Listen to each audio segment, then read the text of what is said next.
ہندوستان، یہ سارے لوگ مانتے ہیں کہ دنیا میں سب سے زیادہ وقف جائیدادیں ہندوستان میں ہیں۔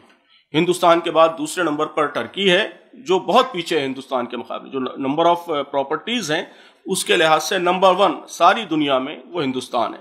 دنیا میں وقف کے جو مین ہبس مانے جاتے ہیں وہ ہندوستان، پاکستان، ٹرکی اور سیریا، فلسطین اور مکہ مدینہ، یہ مین ہبس مانے جاتے ہیں۔ اس میں سب سے پہلا نمبر ہندوستان کا ہے، جہاں سب سے زیادہ جائیدادیں وقف کی ہیں۔ سچر کمیٹی نے رپورٹ میں موجود ہے کہ جو اسٹیمیشن کیا ہے وقف کی جائیدادوں کا وہ 60 لاکھ ایکڑ ہے، 6 ملین ایکڑز، یعنی 24,280 اسکوائر کلومیٹر کی جائیداد ہے ہندوستان میں وقف۔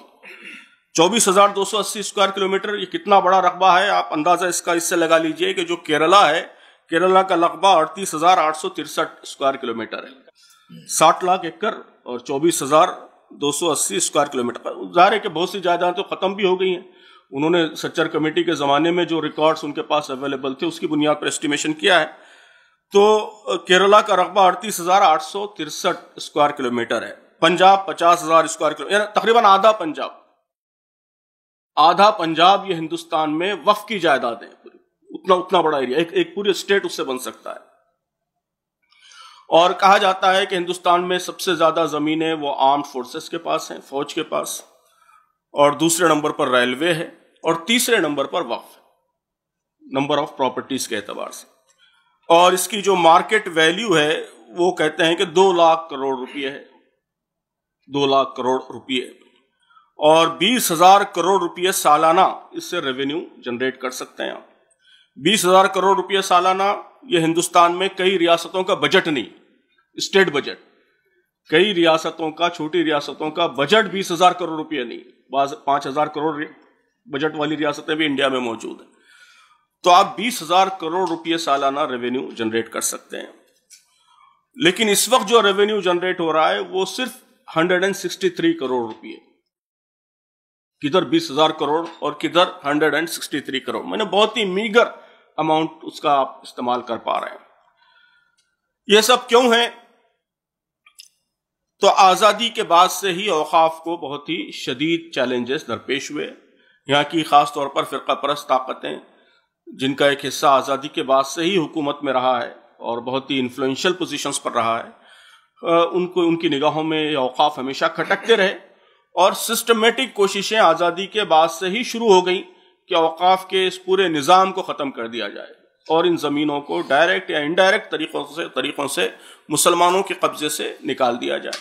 اس کے لیے طرح طرح کے پلاٹس کیے جاتے رہے، اور اس کا مقابلہ کرنے کی بھی لوگوں نے کوشش کی۔ آزادی کے بعد پہلا وقف ایکٹ بنا، پھر سیکنڈ وقف ایکٹ بنا، کئی ریفارمز ہوتے رہے۔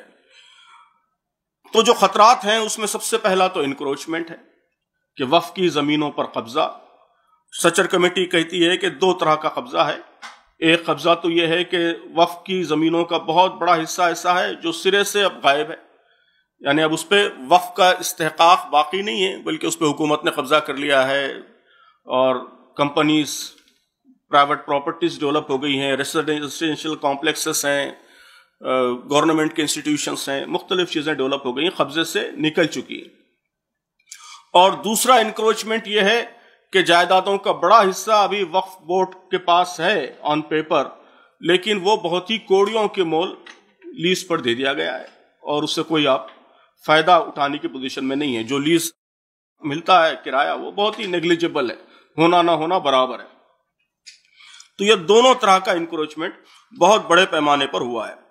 اور آپ جانتے ہیں جوائنٹ پارلیمنٹری کمیٹی کی جو 9th رپورٹ ہے، 9ویں رپورٹ، یہ بہت ہی امپورٹنٹ رپورٹ ہے، اور وقف کے سارے مسائل کا میں سمجھتا ہوں کہ آج بھی ایک بہت ہی امپورٹنٹ سورس اور ریفرنس یہ JPC کی 9th رپورٹ ہے، اور ہم سب کو اسے ضرور پڑھنا چاہیے، ہمارے پاس رہنا چاہیے۔ مسائل بھی موجود ہیں، ڈیٹا بھی موجود ہے، انفارمیشن بھی موجود ہے، آسانی سے PDF اویلیبل ہے اس کا۔ تو یہ JPC کی جو رپورٹ ہے 9th رپورٹ، اس میں کہا گیا ہے کہ ٹوٹل اوقاف کا 70 سے 80% حصہ وہ وقف بورڈ کے قبضے سے باہر انکروچڈ ہے، 70 سے 80%، ظاہر ہے کہ معمولی نہیں ہے، بہت بڑا ہے۔ تو یہ پہلا بڑا مسئلہ ہے۔ دوسرا بڑا مسئلہ ہے کہ جو چھوٹا سا حصہ 20 سے 30% ابھی وقف بورڈز کے کنٹرول میں موجود ہے، وہ بہت ہی بری طریقے سے مس مینجمنٹ کا شکار ہے. مس مینجمنٹ کہ اس سے آپ اس کا پروڈکٹیو استعمال نہیں ہے. میں نے عرض کیا کہ اللہ کے نبی صلی اللہ علیہ وسلم کا تو یہ حکم ہے کہ یتیم کا مال تک بیکار نہ رہے.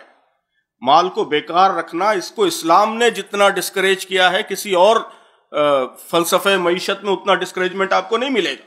زکوٰۃ کا جو حکم ہے تو ماہرین معاشیات کہتے ہیں کہ اس کا مقصد بھی ایک مقصد یہ بھی ہے. ایک مقصد تو غریبوں کے لیے ریونیو جنریٹ کرنا ہے، لیکن ایک اہم مقصد یہ ہے کہ مال کا انپروڈکٹیو ہولڈنگ آف ایسیٹس، اس کو ڈسکریج کرنا ہے. کہ اگر آپ انپروڈکٹیولی سونا جمع کر کے رکھ دیں گھر میں تو آپ کو ہر سال زکوٰۃ دینی پڑے گی اور اس کے نتیجے میں آپ کا سونا ضائع ہوتا رہے گا. تو کوئی سمجھدار آدمی یہ کام نہیں کرے گا. وہ کہے گا کہ بھئی میرا یہ بجائے سونا رکھنے کے آپ مال کو انویسٹ کرو، اس کو پروڈکٹیو بناؤ تاکہ زکوٰۃ دے سکو، اپنے مال کو محفوظ رکھ سکو، اس کو کم ہونے مت دو. تو زکوٰۃ کے ذریعے اسلام نے مال کی ہولڈنگ اور مال کے ان پروڈکٹیو استعمال کو گویا ڈسکریج کیا ہے. تو اس قدر زبردست ڈسکریجمنٹ کے باوجود آپ دیکھیں گے کہ وقف کی بہت ہی پرائم اور بہت ہی امپورٹنٹ جو پراپرٹیز ہیں وہ ٹوٹلی ان پروڈکٹیو پڑی ہوئی ہیں، ان کا کوئی استعمال نہیں. تو بہت بڑے پیمانے پر وقف کا مس مینجمنٹ یہ دوسرا بڑا مسئلہ ہے. تیسرا بڑا مسئلہ کرپشن ہے کہ متولیوں کی طرف سے بھی کرپشن ہے، وقف کے آفیسرز کی طرف سے بھی کرپشن ہے. یہ تین بڑے مسائل ہیں جن کا ہمیں مقابلہ کرنا ہے اگر وقف کو ہم محفوظ رکھنا چاہتے ہیں. اب ایک بہت بڑا مسئلہ، یہ بھی آزادی کے بعد سے ہی رہا ہے یہ مسئلہ، لیکن اب بہت ہی برہنہ ہو کر یہ مسئلہ سامنے آ گیا ہے. وہ یہ کہ یہاں جو اسلام مخالف اور فرقہ پرست طاقتیں ہیں وہ وقف کے اس پورے نظام ہی کو ختم کر دینا چاہتی. تو یہ بات ہم سب کو معلوم ہے کہ اس وقت ملک کی مختلف ہائی کورٹس میں اور سپریم کورٹ میں ٹوٹل 120 پٹیشنز اس وقت موجود ہیں. 120 پٹیشنز، ہر طرح کی پٹیشنز موجود ہیں.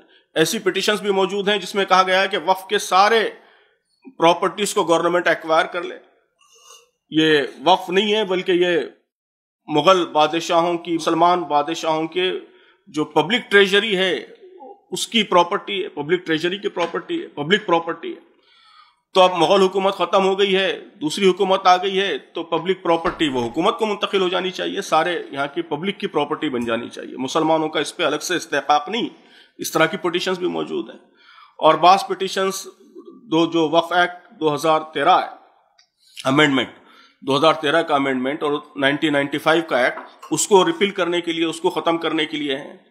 یا نارمل جو ٹرسٹ اور سوسائٹیز کا کے جو لیگل پروویژنس ہیں اس کے تحت وقف کو لانے کے لیے اپیلز موجود ہیں، پلیز موجود ہیں. تو 120 PILs کورٹ میں موجود ہیں. پبلک ڈسکورس، ابھی آپ انٹرنیٹ پہ گوگل پہ وقف سرچ کریں گے تو میکزیمم جو چیزیں ریٹرن ہوں گی یوٹیوب کی اور گوگل کے سائٹس کی، وہ فرقہ پرست طاقتوں ہی کی ریٹرن ہوں گی، جس میں بالکل نگیٹو پروپیگنڈا کیا گیا ہے کہ کانگریس حکومت نے گورنمنٹ کی بہت ساری جائیدادیں وقف کو دے دی ہیں، پرائم جائیدادیں مسلمانوں کو دے دی ہیں، وقف کو دے دی ہیں، وہ واپس لینا ہے، اس کو واپس لینے کی مہم چلانی ہے. تو لیگل فرنٹ پر، پولیٹیکل فرنٹ پر، میڈیا کے فرنٹ پر اور پبلک اوپینین کے فرنٹ پر، ہر فرنٹ پر وقف کو خطرات لاحق، وقف کو چیلنجز اس وقت درپیش ہے. ان سب کا مقابلہ اب ہماری ذمہ داری ہے. ظاہر ہے کہ یہ پس منظر ہے جس میں ہم سمجھتے ہیں کہ وقف کی حفاظت اور وقف کا ریوائول اور اس کو بچائے رکھنا یہ پوری ملت کی ایک اہم ذمہ داری ہے، ہمارا فرض کفایہ ہے، اور اس کو ادا کرنے کے لیے ہم کو بہت ہی سیریس کوشش کرنے کی ضرورت ہے. تو اسی کے لیے ہم نے یہاں مرکز میں بھی شعبہ قائم کیا اور آپ حضرات کو بھی زحمت دی کہ آپ کے تجربات سے فائدہ اٹھائیں اور ہم سب مل کر غور کریں کہ کیسے اس سفر کو ہم مل جل کر آگے بڑھا سکتے ہیں. چند باتیں جو میرے ذہن میں آ رہی ہیں وہ میں آپ کی خدمت میں عرض کر دوں گا. میں سمجھتا ہوں کہ سب سے پہلے کرنے کی ضرورت یہ ہے کہ بیداری لائی جائے، عام مسلمانوں کو واقف کرایا جائے کہ وقف کیا ہے، اس کی کیا اہمیت ہے اور یہ کتنا اس کا میگنیٹیوڈ ہے، اور اگر یہ صحیح طریقے سے استعمال ہو تو اس کے کیا کیا فائدے ہو سکتے ہیں، اس کی دینی اہمیت کیا ہے، اس کی دعوتی اہمیت کیا ہے، اور اس کی مادی اور افادی اہمیت کیا ہے. ان سارے پہلوؤں کو لوگوں کو بتایا جائے، اویئرنیس لائی جائے. یہ پہلا کام ہے، یہ ہر لیول پر ہم سب کو مل کر کرنے کی ضرورت ہے. دوسرا بڑا کام وہ نظر رکھنے کی ضرورت ہے کہ حکومت کے اقدامات پر نظر رکھنے کی ضرورت ہے. اب یہاں دلی میں اچانک 123 پراپرٹیز کو انہوں نے ایکوائر کرنے کی کوشش شروع کر دی. یہ کام جگہ جگہ ہو رہا ہے, پورے ملک میں ہو رہا ہے. تو اس طرح کے نوٹیفیکیشنز پر, حکومت کے جی اوز پر, حکومت کے اقدامات پر نظر رکھنا ہے. عدالتوں میں جو کچھ ہو رہا ہے اس پر نظر رکھنا ہے. وکیل حضرات تفصیل سے بتائیں گے کہ کیا کیا اس وقت کیسز چل رہے ہیں اور کیا کیا چیلنجز لیگل فرنٹ پر درپیش ہیں. تو مرکز میں بھی کرنا ہے اور الگ الگ ہائی کورٹس میں جو کیسز فائلڈ ہیں اور جو پلیز ہیں ان پر نظر رکھنی ہے. میڈیا میں نظر رکھنی ہے کہ میڈیا میں جو ڈسکورس ہو رہا ہے اس کو رائٹ اورینٹیشن دینے کی کوشش کرنا ہے. تو بیداری دوسری چیز ہے, نظر. تیسری جو اہم چیز ہے وہ ریاستی وقف بورڈز کو فعال اور کارکرد بنانے کی کوشش ہے. یہ کام ہم کو ہر ریاست میں کرنے کی ضرورت ہے. اس وقت صورتحال یہ ہے کہ اکثر جگہ پہلے نمبر پر سی ای اوز ہی مقرر نہیں ہوتے. یہ سچر کمیٹی نے بھی اور جے پی سی نے بھی بہت ہی اہم مسئلہ اس کو مانا ہے کہ آپ وقف بورڈ میں فل ٹائم سی ای او مقرر نہیں کرتے. پارٹ ٹائم کوئی آلریڈی پولیس آفیسر ہے, کوئی ایڈمنسٹریٹو آفیسر ہے, اس کو اضافی چارج دیتے ہیں. وہ کبھی اس وقف کے سلسلے میں سنجیدگی سے متوجہ ہی نہیں ہوتے. تو لیڈرشپ کے لیول پر ہی اس کو کمزور کر دیتے ہیں. وقف بورڈ, ریاستی وقف بورڈ ایکٹیو بنے, متحرک بنے, وہاں اسٹاف مقرر ہو, فل ٹائم آفیسرز مقرر ہوں. پھر اس کے بعد وقف جائیدادوں کی مانیٹرنگ, کہ جو وقف جائیدادیں ہیں وہ صحیح طریقے سے رجسٹر ہو رہی ہیں, نہیں ہو رہی ہے, ان کا استعمال ہو رہا ہے, نہیں ہو رہا ہے. تو پروویژن یہ تھا کہ وقف کی جتنی جائیدادیں ہیں ان کا مکمل ڈیٹا وہ آن لائن اویلیبل کر دیا جائے تاکہ عام لوگ بھی دیکھ سکیں, اور اگر اس میں کہیں کوئی ڈسکرپنسی ہے تو اس کو فوری کریکٹ کر سکیں.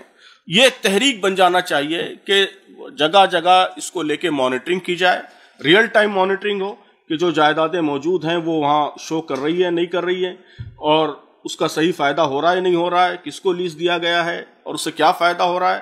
اور آخری چیز پھر جو جائیدادیں ہیں اس کا ڈیولپمنٹ ہو اور اس کا آپٹیمم استعمال ہو. اس کے لیے پریشر بلڈنگ بنانا, یہ ظاہر ہے کہ اگلا مرحلہ ہوگا. پہلے جائیدادیں بحال ہوں گی, آپ کے ہاتھ میں آئیں گی, وقف میں رجسٹر ہوں گی, صحیح طریقے سے رجسٹر ہوں گی, تو پھر اگلا مرحلہ یہ ہوگا کہ آپ اس کا آپٹیمم استعمال ہو, صحیح استعمال ہو. جتنا ریونیو جنریٹ کرنے کا ان کا پوٹینشیل ہے وہ پوٹینشیل پوری طریقے سے استعمال ہو, اس کی آپ فکر کر سکیں گے. تو میں سمجھتا ہوں کہ ان سب پہلوؤں پر ہمیں غور کرنا چاہیے اور قابل عمل لاہ عمل اس کے لیے بنانا چاہیے. انشاءاللہ جماعت اور جماعت کے مرکزی ڈپارٹمنٹ اور حلقوں کے سارے ڈپارٹمنٹس وہ سب اس میں ایکٹیو رہیں گے اور آپ حضرات کا تعاون رہے گا, تو انشاءاللہ ہم اس کو پورے ملک میں ایک تحریک اس کو ہم بنا سکتے ہیں. اللہ تعالی ہم سب کو اس کی توفیق عطا فرمائے, آمین. بہت شکریہ.